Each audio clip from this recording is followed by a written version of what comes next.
আজি এতিয়া ছিংগাপুৰত আছে, মোৰো এক্টিয়াৰৰ ভিতৰত নাই, ভাৰতৰ ভিতৰত থাকিলেতো ধৰি আনিলোহেঁতেন।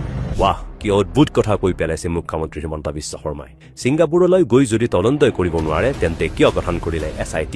গৌৰৱ গগৈৰ পাকিস্তান কানেকশ্যনৰ বাবে SIT গঠন কৰি ঠিকেই তদন্ত কৰিব পাৰিলে, অথচ বন্ধু দেশ ছিংগাপুৰলৈ যাবলৈ নোৱাৰে অসমৰ তদন্তকাৰী দল। ৱাহ মুখ্যমন্ত্ৰী ৱাহ, আপোনাৰ এসময়ৰ উপদেষ্টা তথা জুবিন গাৰ্গৰ ঘনিষ্ঠ বন্ধু পবিত্ৰ মাৰ্ঘেৰিটা দেখোন বৰ্তমান ভাৰতৰ বৈদেশিক মন্ত্ৰী। তেন্তে জুবিন গাৰ্গৰ মৃত্যু ৰহস্য উদ্ঘাটনৰ বাবে আপুনি এইখিনিও কৰিব নোৱাৰেনে?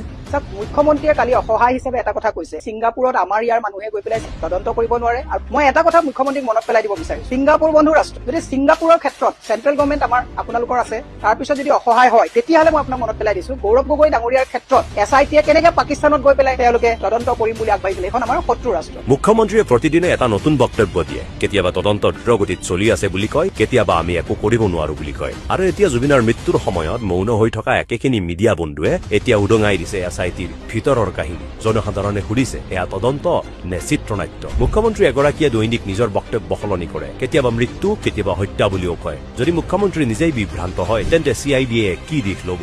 মুখ্যমন্ত্ৰী ডাঙৰীয়া, এই মিছা কথাবোৰে আৰু কাম নকৰিব। জুবিন গাৰ্গ কোনো ৰাজনৈতিক বিষয় নহয়, তেওঁ অসমৰ আত্মা। ৰাইজে অজুহাত নহয়, ন্যায় বিচাৰিছে। তেওঁলোকে আপোনাৰ বক্তব্য বিচাৰি থকা নাই, বিচাৰিছে সত্য। এই সত্য আৰু বেছিদিন লুকুৱাই ৰাখিলে 2026 চনত অসমৰ কোটি কোটি জনতাই আপুনি লুকুৱাই ৰখা সত্যবোৰ উদঙাই দিব।